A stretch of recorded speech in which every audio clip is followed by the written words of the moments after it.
You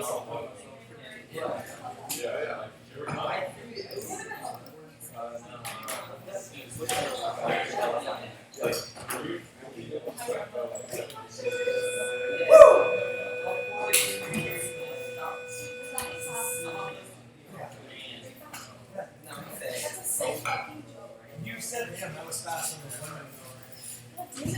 Tardy. It's more disappointing with that shit. It's just attention.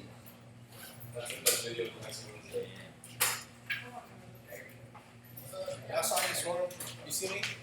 I was turning right in this school as you were turning right out. Oh, really? I was gonna land the horn, and then I thought I would make people crash. So I threw right. No, dude. They really put 160 seconds of commercials on? That's crazy. Oh my god, I can't.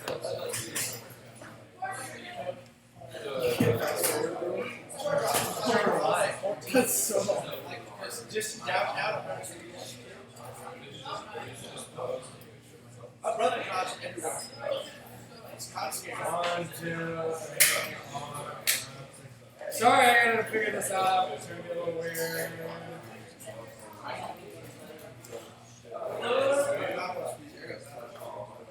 You gotta go to the bathroom? Have fun in there.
How's everyone doing today? Awesome. Awesome. You guys stoked that we have like no school today? Yeah.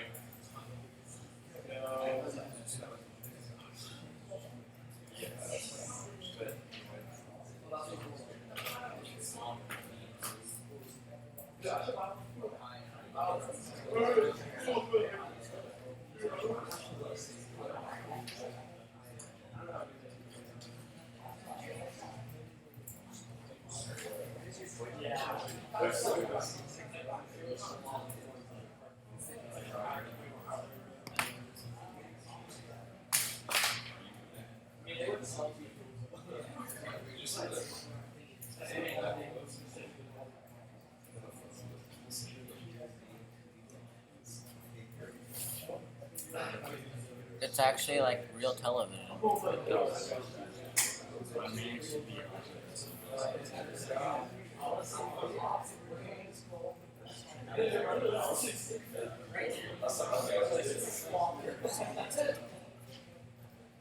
It's everywhere. See who's dead.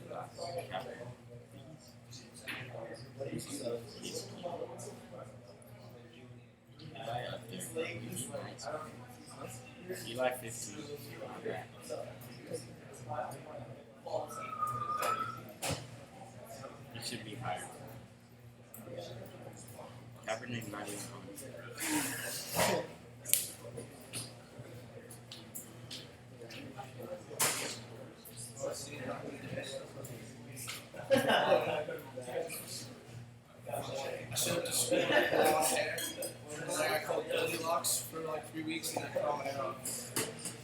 Kids are wicked, man. Dude, yeah. I was tired of all the school.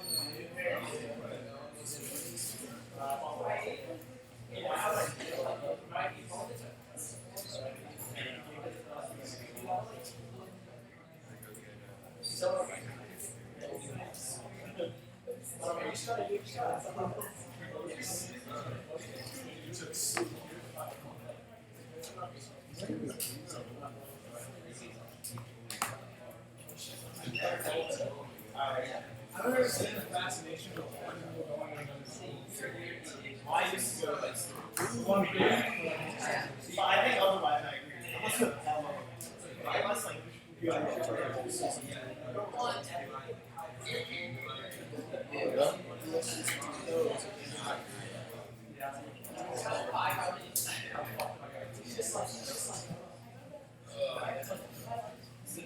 Alright, you guys, so while this is loading and waiting, I'm trying to rewind it, but I have to go through these stupid commercials.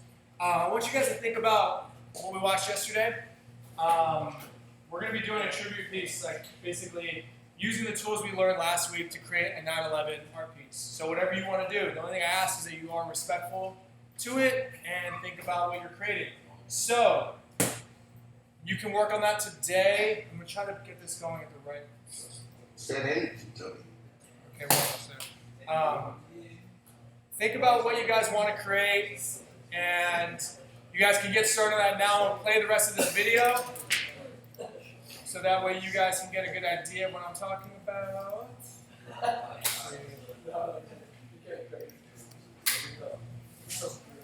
This will be a good spot. Chance of at least All right, one yo! of the people survive. And I took Okay. a reporter with me and I said, come on. So we're going to watch this. If you guys want to get started on working, you may do so. I would like you guys to work or watch this. Save your homework in games for another time. So that way we can use this time as a productive time. All right?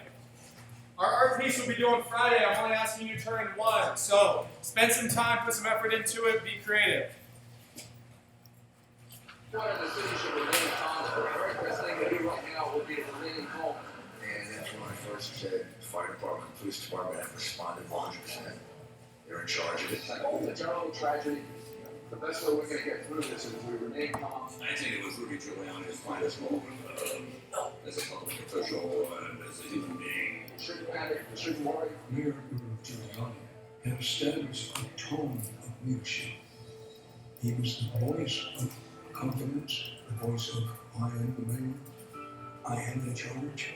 Unquestionably, he did many of the things that you expect a leader to do in a crisis.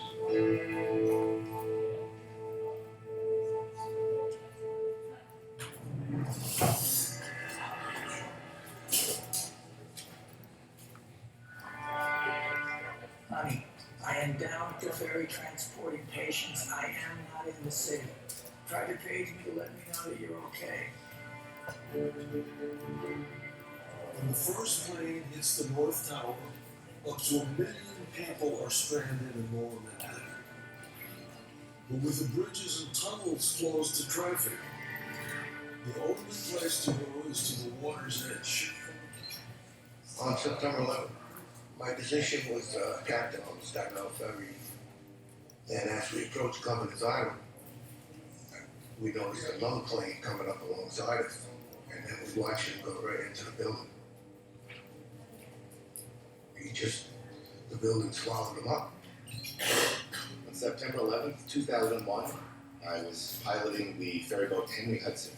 My ferry was about a mile north of the World Trade Center, but when the second plane hit the second tower, I immediately turned south and basically I stole the ferry. Some impulse just took over it. I just turned the wheel hard to port and I headed south at full speed. And I don't remember ever telling anybody on the radio what I was doing or where I was going. In reality, Manhattan was being bombed, and these people wanted to get out of there any way they could. The Coast Guard made a call for all available boats to evacuate everybody from Manhattan. I saw a flotilla, tugboats, ferries, sailboats, anything that could float was coming northbound towards Lower Manhattan. It was like a sea of boats. It was unbelievable. There was a flood of humanity just pouring over the steel rails. We started loading. We just kept loading and loading.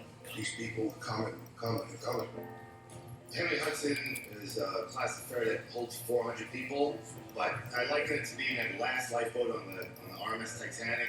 Lifeboat might be rated for 36, but if you can fit 38, 40, 50, if these people might die before your very eyes, you do what you have to do. As we were backing out, there was a guy come running and jumped to the boat. And the crew got him. He said, "What are you doing? You know, you could have killed yourself." He said, "I'm jumping for my life." So, you know, we couldn't argue with him then. You didn't know what was going to happen next.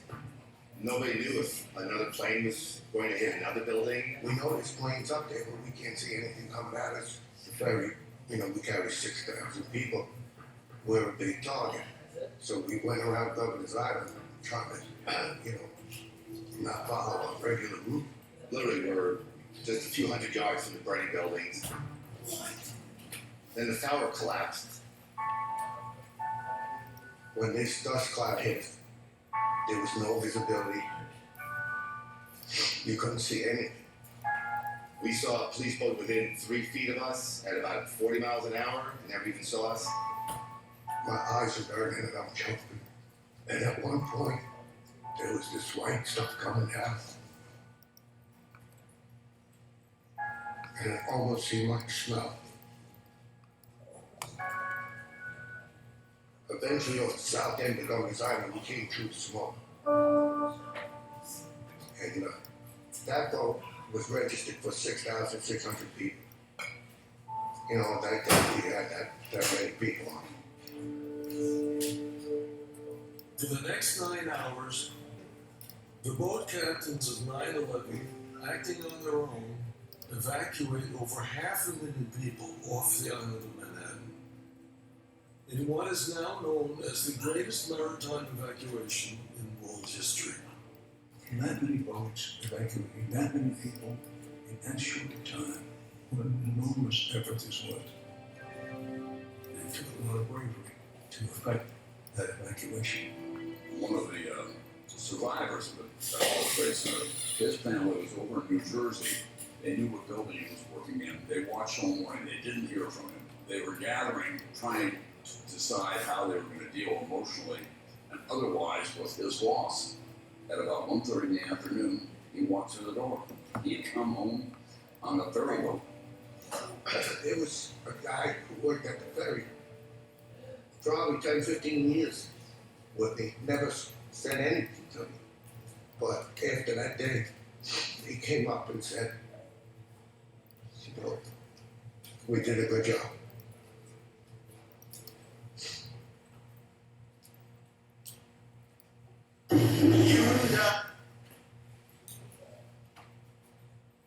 So if you guys are looking for inspiration, check out Google for tribute pieces or artwork. Think about what you want to create. Use the tools we learned.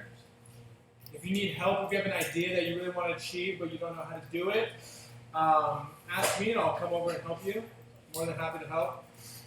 So use this time wisely, especially if you're just hanging out. Unless you're super intrigued by this and you're just watching, that's totally cool.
survivors found in the rubble of downed World Trade Center towers.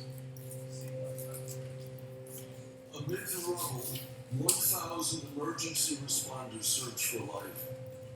Only 18 people are ever found, the majority in the first hours.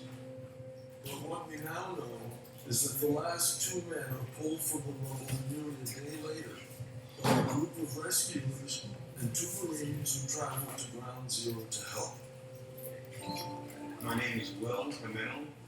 September 2001, I was a Port Authority police officer assigned to the Port Authority bus terminal in Midtown Manhattan. We commandeered a bus on 9th Avenue. Stop playing games. Pay attention to do your work. Talk about fear. It looked like Armageddon, it looked like a war zone. The street is full of debris. Windows were shattered. There's pieces of plane. There's unfortunately human remains. Will Camino and his partner, John McLaughlin, make it to an underground concourse between the towers. One of the things we told each other right then and there was we do not leave each other no matter what happens. That's when I saw a humongous fireball the size of my house. Tower 2 is coming down, it's coming towards us. And that's when something humongous just picked me up and started slamming me down. I ended up on my back in a 45-degree angle, and next thing you know, we're just getting bombarded with concrete, and it's coming down on us. Then all of a sudden, just went, everything just stopped. I find myself in this dark hole. Sergeant Blockman was yelling because he was actually being crushed. And then I see this big piece of concrete on me. And that's when the pain started to come in. My whole left side was crushed. I wanted to die. My name is Jason Thomas. I joined the Marine Corps in 1996.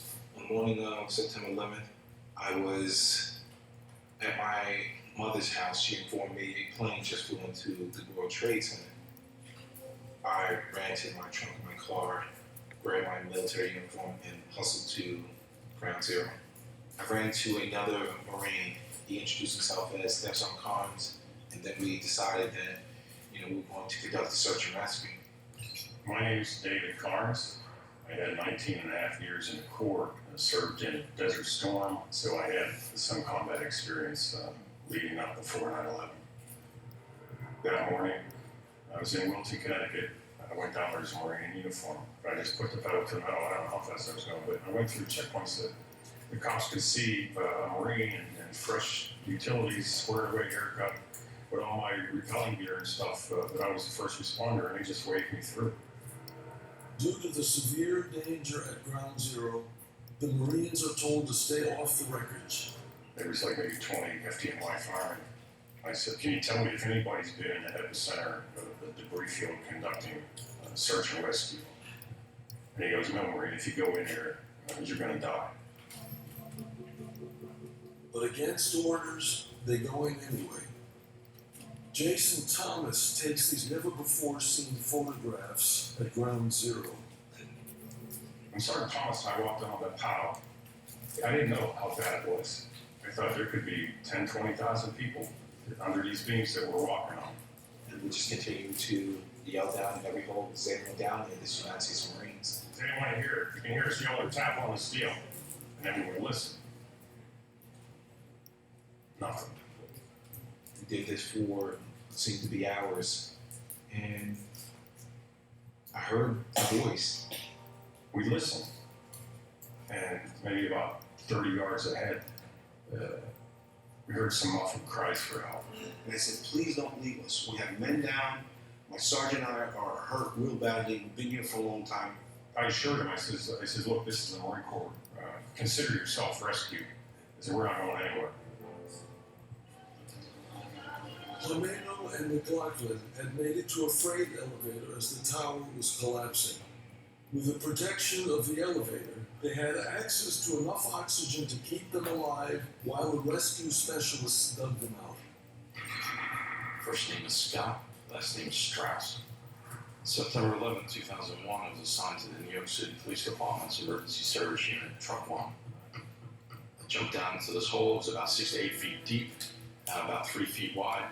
We could see Port Authority police officer looking out. The opening was just so small, you had to crawl in on your side with your hands above your head. and you had to literally scrape away at him to start to free him. And it took us 3 hours working together, and we finally got Wilhelm out. I remember making my way out of the hole. I drenched water all over my face and that sort of thing. And I was sitting there for about 5 or 10 minutes, and from that point on, I got up and headed back to my car and drove home. Jason Thomas and Sergeant Carnes, they found Will and John, literally the needle in the haystack. People were trying to find out who Jason Thomas was. Dave Carnes stuck around, and nobody could find Jason Thomas. Nobody knew who he was. For the next 5 years, authorities conduct a nationwide search for Jason Thomas. But with just his last name to go on, they're unable to find him. What we know now is that Jason Thomas chose to stay out of the limelight and told no one his story, not even his family. In 2006, after seeing a trailer for a film about the rescue, he decides to come forward. And that was it. Just couldn't believe it. The producers of the movie called me up, and they said, "We have somebody who's claiming to be the real Jason Thomas. You know, is there any way you can talk to him?" I asked Jason a couple of questions that I knew that only he could answer. And I said, "Well, it's you, Jason." The movie came out, and I had the honor to meet him, and I felt complete at that point that I was able to say thank you. So I'm grateful that both Thomas and Carnes had the courage and I guess the craziness to find survivors, and they found us. My mother always told me, "You are your brother's keeper. Never leave your brother behind." I felt like I could never leave someone behind, just knowing that they needed help.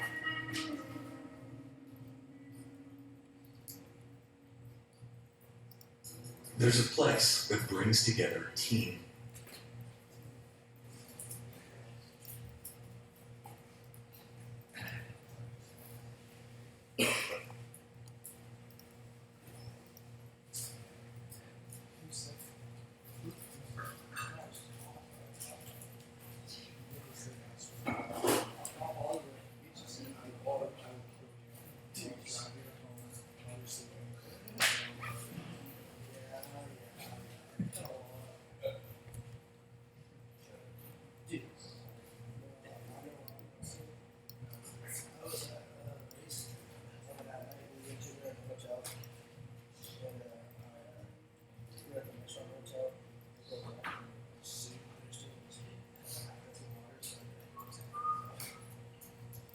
So you're set.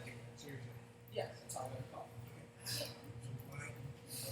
Why did I do that? No, why are you next to me?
people missing and trapped under rubble. Cadaver and search dogs in. The rescue operation at Ground Zero lasts 18 days and becomes one of the longest and largest search and rescue efforts in history. While the last survivor is found after 27 hours, the workers search in vain for 17 days. Due to the conditions, morale is low. A little-known program is launched to raise spirits among the responders. I got a call from the U.S. Marshals. They had made a list of who they thought would help raise morale if it came down. She goes, "You're going to talk to some of these guys, and you know they're not the type of men that cry on people's shoulders. You know, there's military guys there, and there's firefighters that have been doing it for a long time." And she said, "So it's going to be difficult to get them to talk to you, but that's the idea." I said, "Yes," and the next thing I knew, I got picked up. It was Deborah Winger was in the car, and Artis Howard, and Matthew Modine, and the four of us, they took us straight down to Ground Zero. The Creative Coalition put together a group of actors and brought us down to the Trade Center, and then all of a sudden it got very quiet because we looked over and there was the site. And we just stopped breathing and stopped talking. One of the images that's still in my mind was the glow, the red glow. I remember this woman that said FBI on her jacket. She said, "You're staring at it for too long." She goes, "You don't want to stare that long." She goes, "So turn with me and let's walk away." And so I did, and I realized, you know, when she said that, and she was right. I was kind of, you know, stuck, and that must have been going on a lot. They were still looking for people and remains.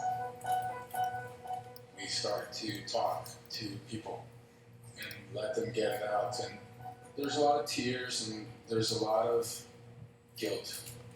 They were meeting people on the way down that were not alive anymore. And some of them they knew. Their stories, I really feel, are sacred. What they went through and what they were going through. Everywhere you looked on the way out as we were passing, you could see these images that you knew were going to be in your mind for the rest of the month. And nobody spoke. We went as sort of, I don't know, maybe ambassadors for the city, because not everyone in the city could go there and say thank you for putting your life on the line and coming here and doing this work. And I could look them in the eye and say thank you.